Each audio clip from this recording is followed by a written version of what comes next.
much for your testimony, and we have your lengthier, more detailed written testimony, which I ask unanimous consent to enter into the record. So ordered. So you mentioned the climate and the funding for climate. What are the most important funding increases for making progress in tackling climate chaos? In staff, in research, in grants? What's the vision? You know, thank you for that question. We have a very strong vision, and the 2023 budget request covers a range of those. On standards, we want to focus on the implementation of the Bipartisan AIM Act, which will phase down the consumption and production of HFCs. We want to hit that mark of an 85% reduction over the next 15 years. So the agency requests an additional $35 million and 28 FTE to be sure that we can do that. We also want to continue to focus on keeping pace with the growing economy and the demands of the market and the employment of our strong unions by continuing to push on the light-duty vehicles and the heavy-duty vehicles transition to a lower carbon transportation economy.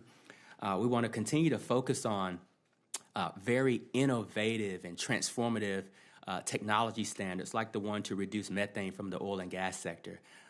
Technology standards that allow for artificial intelligence, remote sensing, and just fascinating innovation and entrepreneurship that can help capture that lost product while also protecting the planet. And then also we are having some very engaging conversations around the power plant sector. The budget requests $100 million for air quality grants for states and tribes. We believe that states and tribes and localities know their communities better than the federal government ever could. And on the research side, $60 million to improve the knowledge of the impacts of climate change on human health. So we've got some really what I would call pragmatic but focused requests as it relates to climate change and public health. You can largely sum up the challenge ahead as electrifying everything with renewable energy to decrease both the massive methane and carbon dioxide releases. And one piece of that is electric vehicles. And you have laid out we have laid out in the bipartisan infrastructure law, $5 billion to replace diesel school buses. So it's one piece of that initiative. And we have in the omnibus, fiscal year 22 omnibus, $92 million to replace diesel engines through DERA, the Diesel Emission Reduction Act. And so we're starting to see the impacts of this. 11 school districts in Oregon are preparing to use electric school buses as part of their fleet, but it's just the very beginning of this effort. How will this new funding speed up a transition to electric vehicles? It's critical. We're definitely building on the success of the DERA program, and we're grateful for those resources to do that. DERA, for a long time, has demonstrated how funding support for cutting-edge clean technologies reduce exposure to diesel emissions.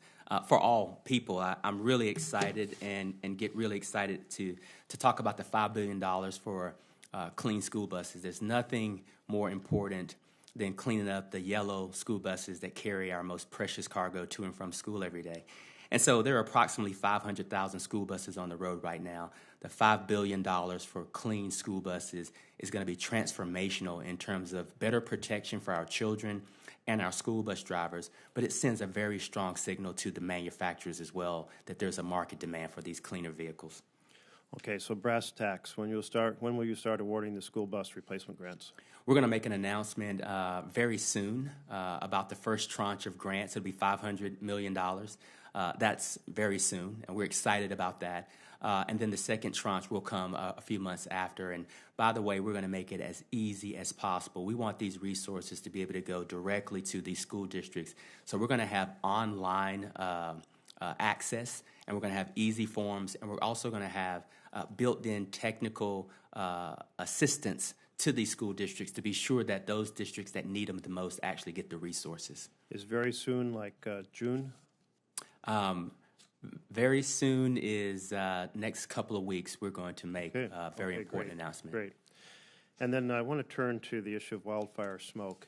We didn't used to talk about smoke, but so many of our fires burn so long and in such a fashion that Smoke is having a huge impact. It's affecting our agriculture. It's affected the grapes, our wine grapes. It's affected all kinds of community efforts, including, like, for example, the furniture salesman who says, how do I sell this furniture? That, everything smells with wildfire smoke. Not to mention what people are breathing and their need for places they can go. The aggravation of asthma. It's just having a significant impact on our children, impact on our adults. The problem's getting worse. So I'm very pleased that in the omnibus, I secured $4 million to start a new EPA grant program that helps communities prepare for and protect against wildfire smoke.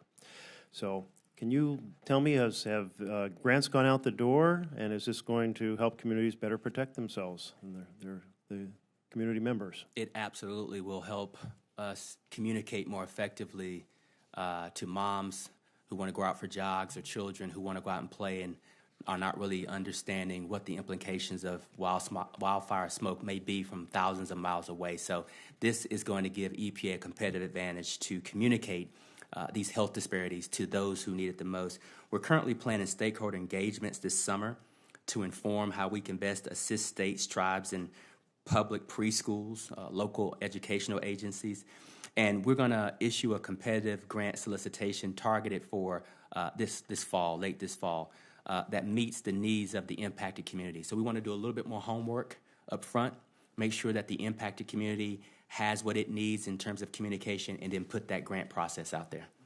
Great, and I hope you'll also replicate your emphasis on simplicity. So many of the small communities, do not have grant writers. They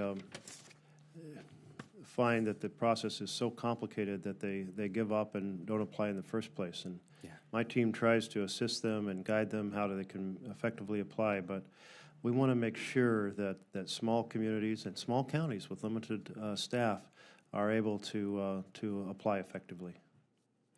Absolutely, and one of the things that we've really focused on with our core budget and in the flexibility with the bipartisan infrastructure law, EPA providing technical assistance, and that's where you see us asking for additional resources in our regional offices. We know these communities don't have the technical capacity, and there are many aspects of that I've quite frankly wanted to replicate. And spending time with Tom Vilsack and USDA, having people on the ground to provide that technical assistance is invaluable.